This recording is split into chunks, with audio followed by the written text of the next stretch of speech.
It gives me great pleasure to introduce to you our presenters, Joanne Kinsey and Christine Zellers. Joanne is a family and community health sciences educator and associate professor at Rutgers Cooperative Extension in both Atlantic and Ocean counties, funded through the New Jersey Agriculture Experiment Station.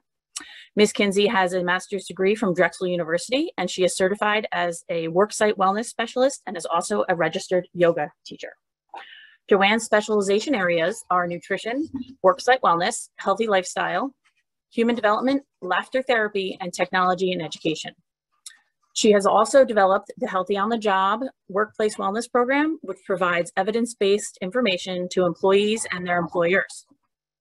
Joanne also enjoys making simple online recipes for our consumers. Ms. Christine Zellers is also from Family and Community Health Sciences, as she is an educator in Cape May County, where she educates the community on wellness, nutrition, and fitness. She has an extensive experience collaborating with partners to create healthy food environments in areas of policy, systems, and environmental change.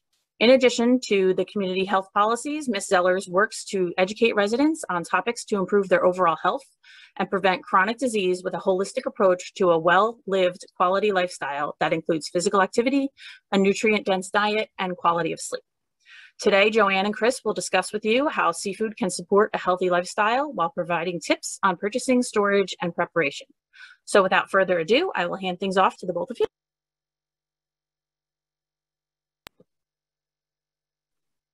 Thanks, Rachel. I appreciate it. Hi, everyone. This is actually a two-part series, so we hope you'll join us next week for the second part of Seafood and Healthy Living, which will feature Rachel, that was just on, Tansy, and Lauren Erickson. But before we get started, oh, sorry, I think I'm one too ahead. Before we get started with the presentation, I just wanted to quickly review the cooperative extension structure for those of you who aren't familiar with it. Rutgers Cooperative Extension is a partnership between the Board of County Commissioners, Rutgers, the State University of New Jersey, and the USDA's National Institute of Food and Agriculture. And we have faculty or staff in 20 of the 21 New Jersey counties. I think that's actually 21 of 21 now, as I was just on with a new person from Hunterdon County, I believe. So now I think we're in 20 of 21.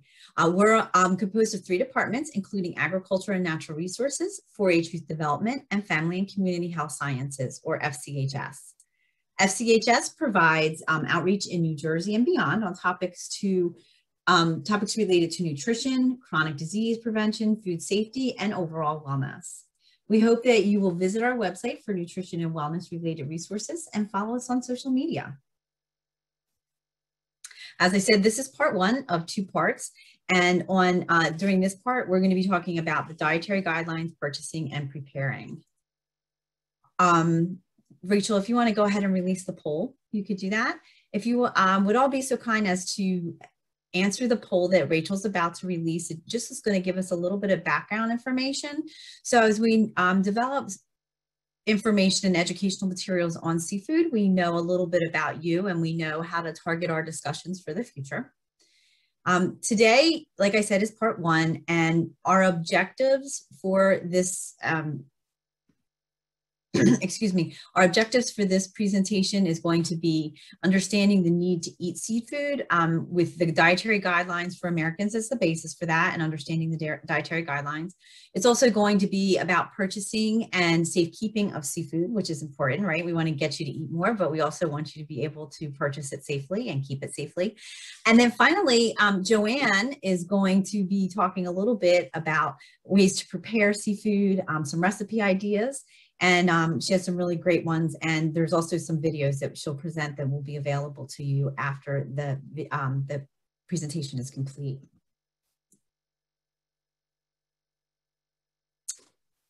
So as nutrition educators, we realize that many Americans fall short of the recommendations on seafood consumption. A good starting point for this discussion is explaining the dietary guidelines for Americans. You may have heard reference to the dietary guidelines for Americans, maybe on TV or in a commercial or from a health professional or during a talk from a nutrition educator such as myself, Rachel, or Joanne. Every 5 years, the new dietary guideline is published by professionals from across the country. And these professionals get together And they determine the best measures to educate the public on staying healthy with good nutrition. So there's a lot of contributors that go in that put information forth. These guidelines are updated regularly, and they really reflect what our needs are. So if they find that we're lacking in some areas, or we have too much of some things, like maybe too much sugary beverages, then the dietary guidelines reflect recommendations to make us all healthy. As you can see from the definition, the dietary guidelines is a critical tool for professionals to help Americans make healthy choices in their daily lives to help prevent chronic disease and enjoy a healthy diet. It serves as an evidence-based foundation for nutrition education materials that are developed by the federal government for the public. The dietary guidelines focus, as I said, on Americans' needs. They focus on preventing chronic disease and assisting with a healthy living pattern. There are specific recommendations about seafood that we're going to talk about a little bit later in the presentation, but it's important to remember that the recommendations made by the dietary guidelines for Americans are done based on our health needs. So if they're suggesting you eat more of something or less of something, it's really because we need it in our diet, and we're falling short in those areas of getting those different things.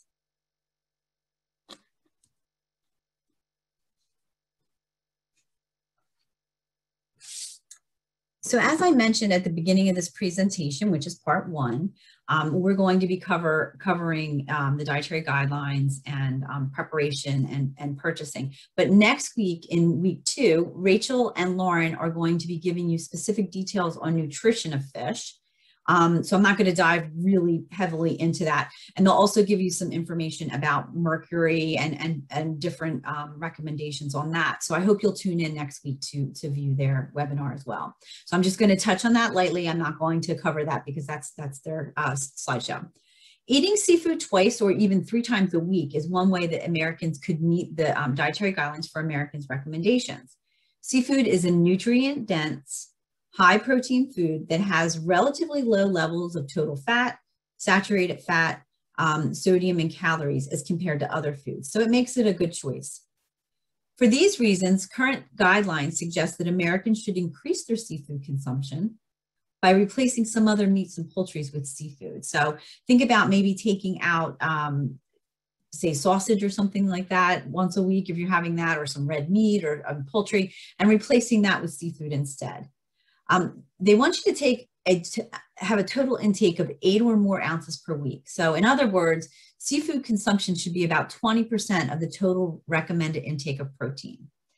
Just like vegetables and fruit, a variety of seafood is also recommended, meaning don't just eat salmon. I know everybody goes for the salmon because of the good recommendations with the omega-3s, but try to have a variety. So think about not just eating salmon, but eat other fish that's out there or seafood that's out there as well.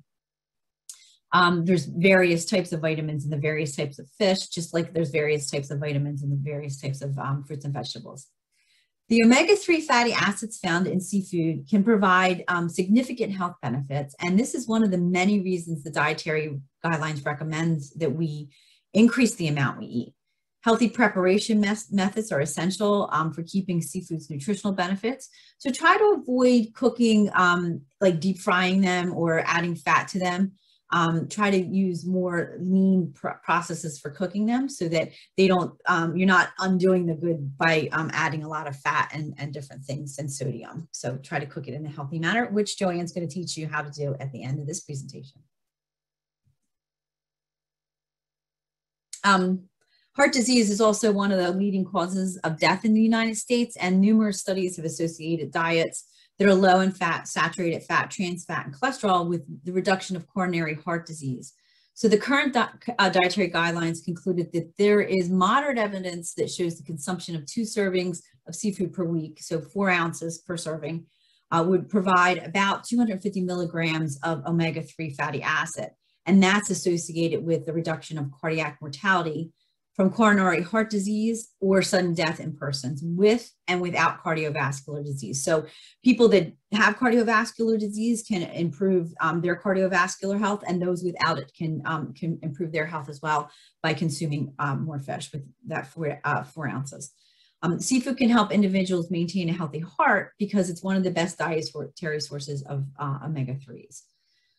However, 90% of Americans are not eating the recommended amount of seafood. So we're low on fruits and vegetables, but we're really, really low also on seafood recommendations. So seafood's a good way to improve your health, your heart health. It helps you to maintain a healthy weight because it's a nice lean protein. And you can get vitamins and nutrients to create a healthy lifestyle. So consider adding more seafood into your diet to try to make those recommendations each week. And here's a simple this is based off of the dietary guidelines, the slides that's up now. The recommendation for seafood consumptions are based on a need for food that's lower in fat and sodium that I said, but also nutrient dense. And when we say something's nutrient dense, it means that it's low in calories, but it has a really good, powerful pack for our punch. We're getting the good nutrients out of it and not a lot of other things that our body doesn't need. For adults, it's recommended that seafood be consumed 2 to 3 times per week, as I said, and that's a minimum. It doesn't have to just be 2 to 3 times a week. You can eat more than that if you like. And the total should be 8 ounces consumed per week. And that's based on a 2,000 calorie diet. So that may or may not mean, you might need more, you might need less, depending on, how many calories you're taking in a day.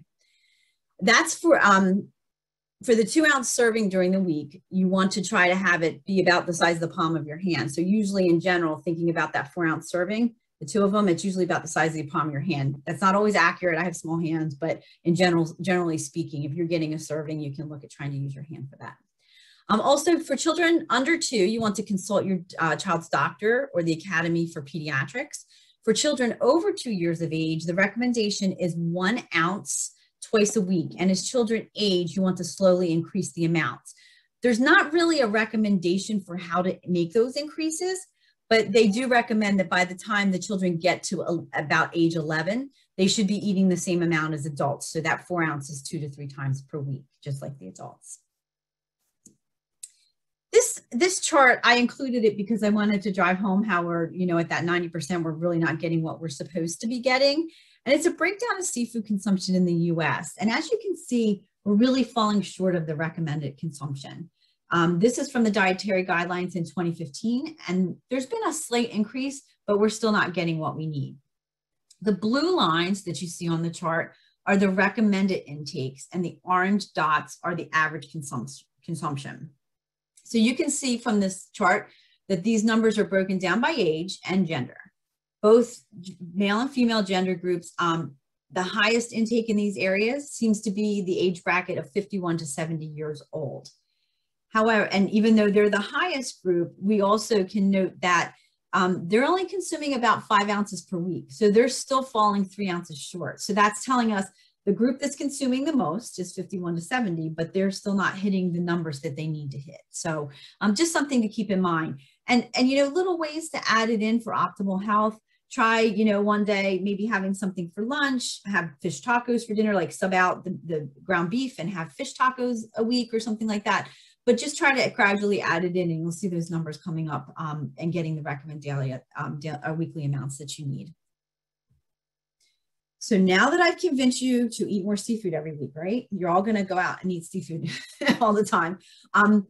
It's important that you know how to purchase the seafood, right? Because if it's hard, if it's not something that you're usually used to, then you want to make sure you're making a good purchase. So when you purchase seafood, think about making sure that it's on a thick bed of ice. So when you go to the grocery store or you go to the fish store, the fish should be lying on a thick bed of ice so it stays cold. The eyes of the fish should be bulged and clear, and the gills should be bright red. When you press on the flesh of the skin, it should spring back up. And fillets shouldn't be dark or green around the edges, and they shouldn't be mushy or dry in the center, because these are signs that the fish is old. And we don't want to eat old fish. You want nice, fresh fish. For shellfish, the shellfish should be alive. So if you tap the clam, it should shut automatically. If it doesn't close, then don't eat it, throw it away, because it's already dead. So it's not good for you to consume. Also, if the shellfish has a cracked or broken shell, you don't want to eat those either. And I know they're expensive and it's hard to throw them away, but you don't want to get sick either. So, be cautious with that. Crabs and lobster spoil really suddenly after death. So they don't have a lot of time after they're dead. And that's why they're kept alive. until you're ready to eat them. So make sure when you're choosing a crab or a lobster that they're moving a little bit so that they have that movement and they're still good to eat. And also when purchasing frozen seafood, because a lot of times we can purchase it that way, make sure that the packaging isn't damaged and that there's no torn, opened, or it's not torn, it's not opened at all, and it's not crushed. You also want to check for frost or ice crystals inside the packaging, because this could mean that the fish was frozen, thawed and refrozen, and we don't want to eat it that way either. You know, you want it to have been frozen fresh and kept frozen at the proper temperatures.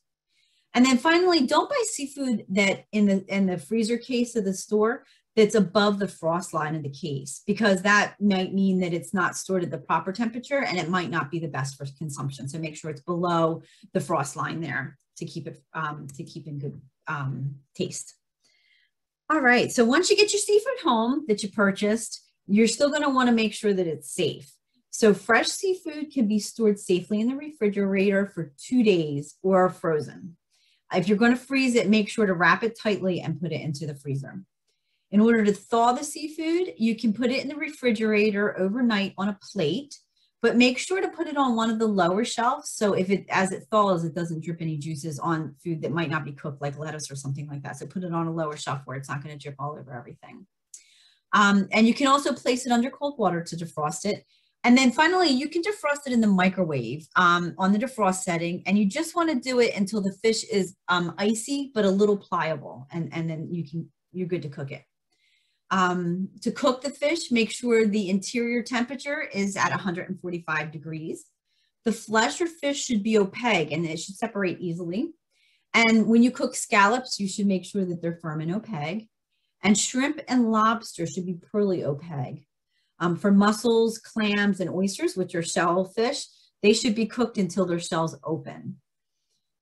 And then finally, we want to talk about, you know, if you're catching your own, storing it and things like that in the summertime, because thank goodness, right? Summer's coming. What is there, 70 something days until Memorial Day, but who's counting, right? Summer's coming, so keep seafood safe. If you're catching it yourself or at picnics, you want to make sure it's safe. So try to keep it out of the sun. You don't want to leave seafood out for more than 2 hours. Never leave seafood out at a picnic for more than an hour if the temperature is over 90 degrees.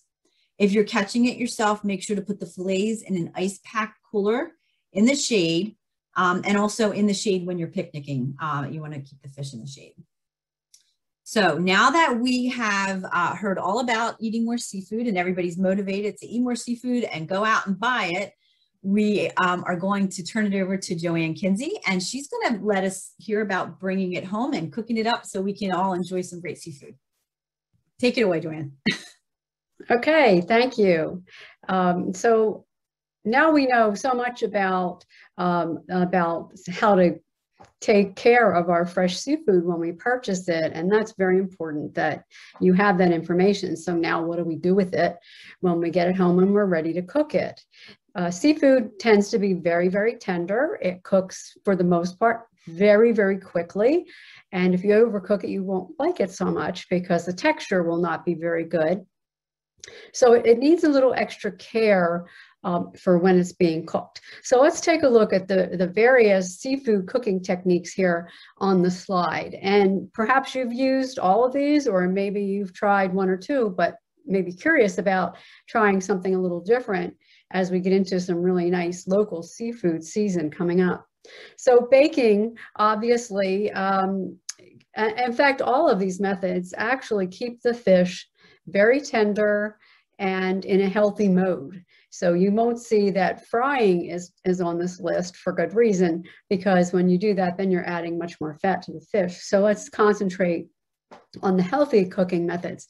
So for baking, you would be cooking a whole fish or maybe a fillet of a fish, and it could be breaded, and that would help to conserve some of the moisture in the fish and give it some flavor too.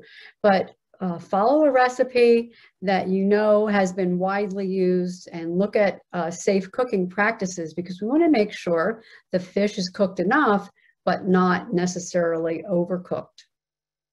One good way to cook fish is to broil it, and I think many people probably start here if they are new to cooking fish, because it cooks very quickly at a higher heat, and you really have to watch it because it will cook so quickly. You want to make sure you don't overdo it. Since it is a high heat, it tends to add a little bit of extra flavor to the fish when it's being broiled. It would be similar to if you were cooking fish on a grill, you would get that grill flavor, but when you broil, you get a little bit of a different, maybe caramelization sort of a taste, which is really very good. Steaming fish, people have been cooking fish this way for a very, very long time. All you need is about 2 inches of water in the bottom of a pan, and it's a very gentle way of cooking your fish. So it keeps the fish very much intact. It's not being moved or handled very much, and it really keeps the integrity of the fish flavor, which is really what you're after too. And don't forget the nutrients, we're keeping them intact as well. If you cook on the grill, you're probably going to find very quickly, if you maybe you've done this too, that you really need a grill pan that has smaller holes in it than the registrations on your grill. All you need to do is this one time, just try to put fish on the grill, and you may find that didn't work very well because it could fall through in between the grates. So a grill basket or a grill pan works very well for this, and grilling will tend to cook very quickly as well, and it also adds that really great kind of grilled flavor to your fish.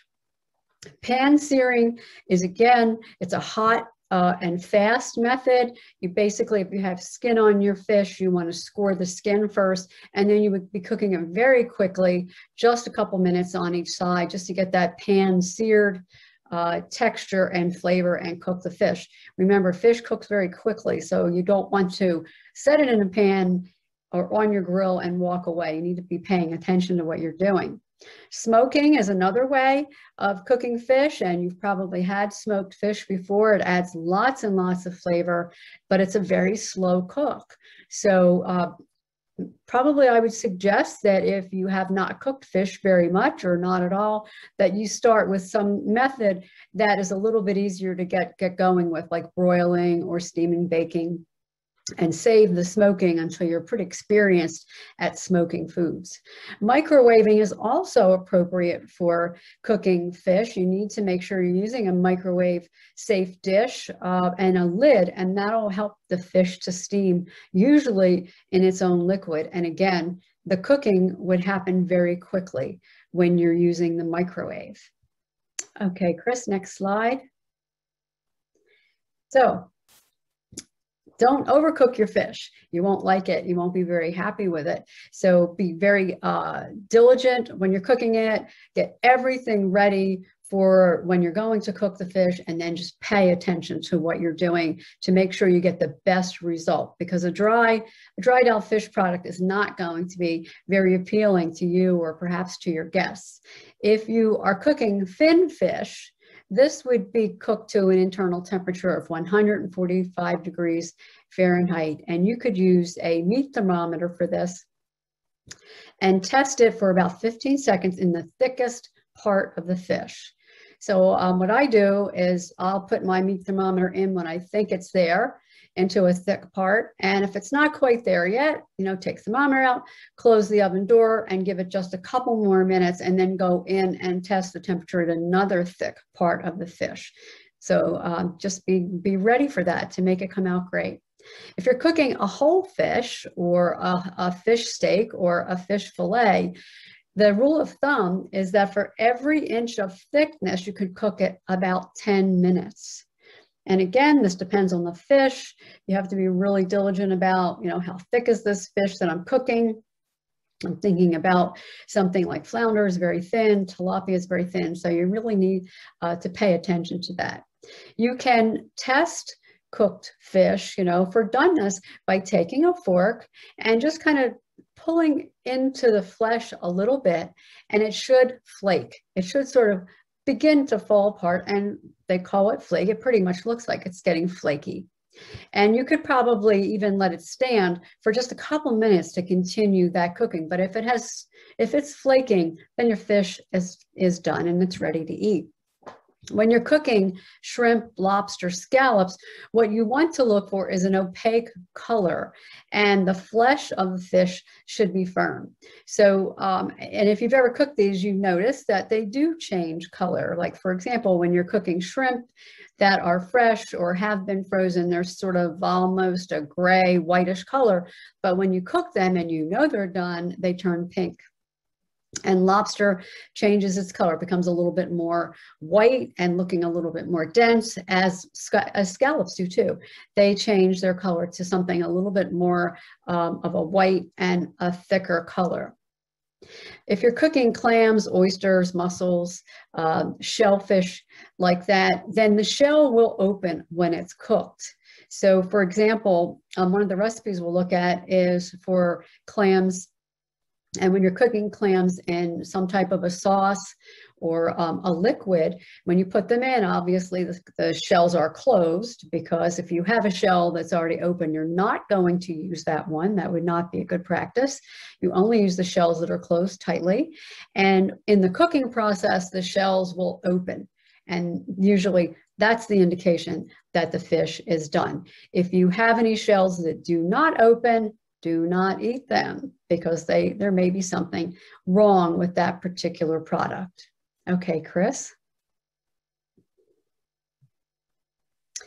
So we're going to focus on New Jersey fish, just a couple different kinds in our recipes here today. So you'll notice salmon is not from New Jersey waters, so we're not talking about that, but we are going to talk about what is locally found, locally fresh, that we can all enjoy because we live so close to the shore and good fish markets.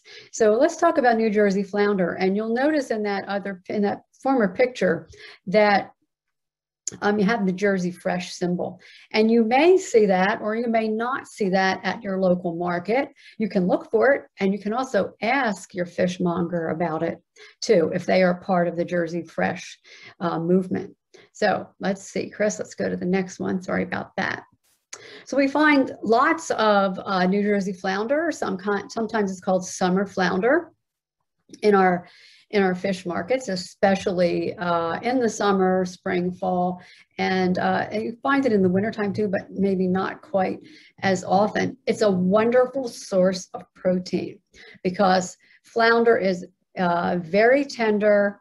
It basically has little to no fat at all in it, and you can cook it in a variety of ways, and it cooks very quickly too. It works well in all kinds of recipes. In this picture to the left, you'll see some flounder that I bought in the summer, New Jersey flounder, and I cooked it as whole pieces like that, which is like filleted, or I could have cut it into pieces and cooked it. There's so many ways to be able to do that. So let's move on to the next slide. This is a recipe I was kind of playing around with. I wanted to take that New Jersey flounder and kind of jazz it up a little bit, if you will, with some of the foods that I like that I think are also very nutrient dense, like tomatoes, like spinach, and see what we could come up with. So this is a very simple recipe, and it takes very little time to cook. You can find the full recipe online, and we'll give you that link in a little while. And I chose to serve this over jasmine rice because I like that rice, and it cooks very quickly. So it worked out very well.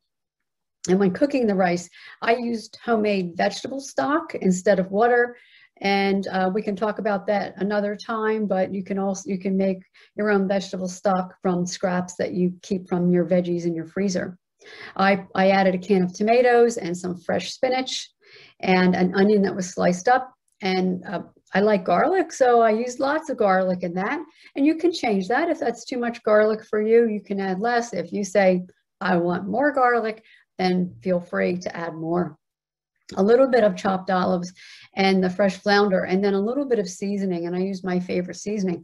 But basically, I started by sauteing the onions and the garlic very lightly for just a couple of minutes, and adding tomato to it. And when I got that to the point where the tomatoes were starting to be hot, and I could see there was some bubbling action going on, I just simply put the fish on top of it, the fresh fish that was lightly seasoned, and let that cook for just a couple of minutes. And honestly, in less than 10 minutes, I had the most delicious flaky flounder that was wonderful. And I added some spinach to that as well, actually, before I put the fish on. And you can see in that picture to the bottom right, I used a fork to test the fish to see if it was flaky, and it was. So give it a try. You know, look at some of your favorite recipes and think, how can I incorporate fish more into my diet?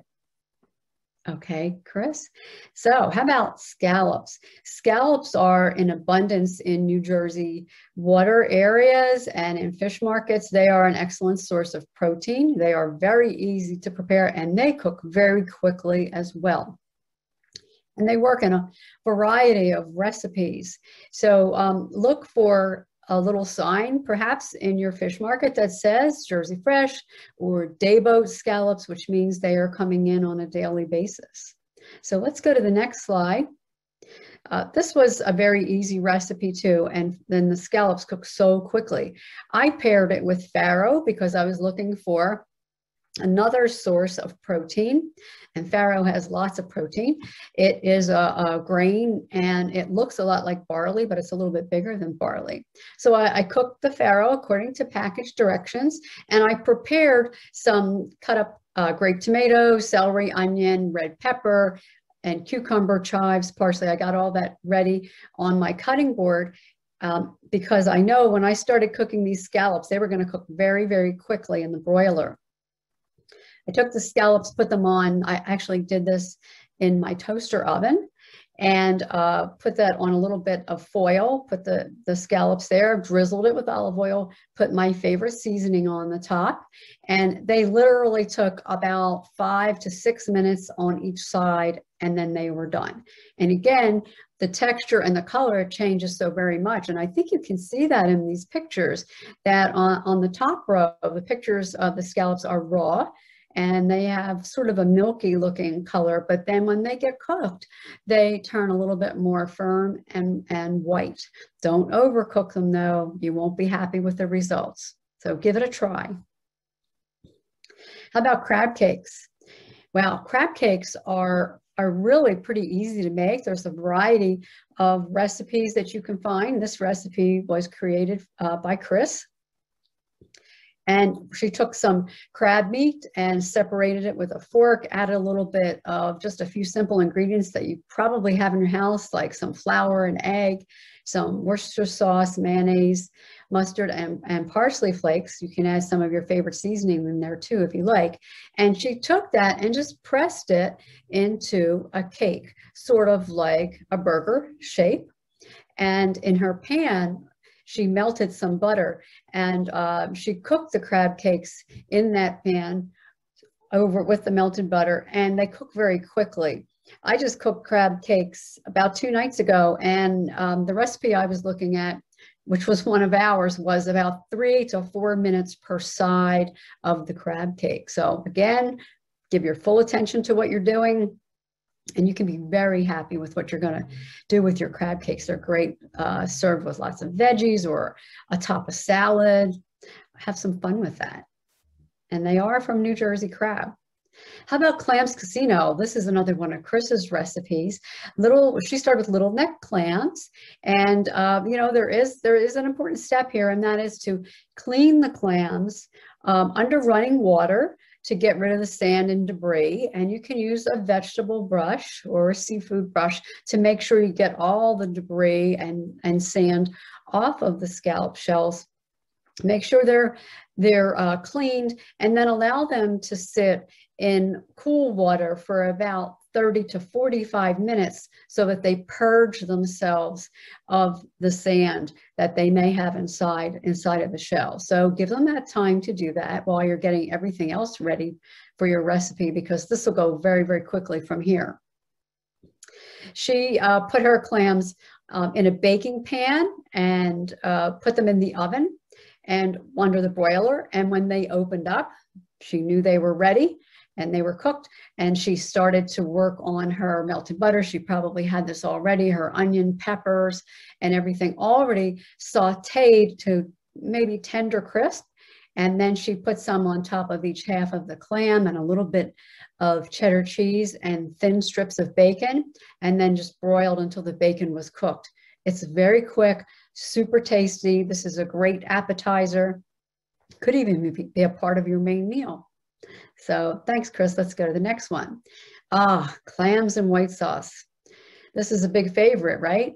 Again, clean those clams really well under running water, perhaps a vegetable brush, and allow them to sit, the clams to sit in a clean bowl of water for 30 to 45 minutes so they purge themselves. So this recipe is really easy. All you need to do is take some olive oil, onion, garlic in your skillet and cook that for just a few minutes until it's tender, and then add some flour and some vegetable stock, and then you boil that for just 2 to 3 minutes to kind of boil out the flour, so to speak, and to create a sauce. Then you're ready to add these clams that are not cooked, and you're going to put that heat up a little bit because you need that temperature to be a little bit higher, and we're going to simmer those clams in the liquid until they open. And at the end, you can stir in some grated cheese, oh my goodness, and serve it over hot pasta. I have to say, this is one of my personal favorites. If a clam does not open after the cooking, then you need to remove that clam and discard it. Do not eat a clam that has not opened when all the rest are opened. Okay, another really good and simple recipe, and this is tuna steaks. We do get tuna fresh here in our markets in New Jersey. So you want to choose nice fresh tuna steaks, and you can take whatever seasonings you like. In this case, Chris used garlic powder, salt, and pepper to kind of press into the steak so that the flavor would kind of work its way in there a little bit. And she put that on both sides. She used avocado oil in the pan and put the heat kind of high so she could sear the fish. Searing means you're going to cook it fast and hot on one side, and then you're going to turn it and cook it on the other side. And when it's seared on both sides, if it's a good quality tuna, it does not need to be cooked all the way through unless that is your preference. That's totally up to you. And then at the end, she took those tuna steaks when they were cooked and pushed them into a little pan or a little bowl of sesame seeds. And look how pretty that finished product is. It's just an awesome recipe. So this is where you can find our recipes. We have recipes in 2 formats. We have them in videos on Vimeo and on YouTube. You can check them out. So it's kind of a step-by-step. All the recipe videos are 3 to 4 minutes, no longer. And if you want to see a recipe in PDF format, we have a link to that as well. So give them a try. If you have any questions, you can contact us. And it was great talking to you today. Great, thank you. So I just want to thank you. Sorry, Rachel, I was going to send these links out afterwards too to everybody. So if you're participating and you can't access them right now, we will send them as the follow-up. I was just going to say that. Yes, there was a question that somebody was asking about the video, the recipes, and I said it would be sent afterwards. Yeah, great. So thank you both for the presentation. I think it was really great, and we learned a great deal about the seafood, and all the tips and recipes are very helpful. It always makes me want to go make seafood and pick something out for dinner every time I talk about this subject.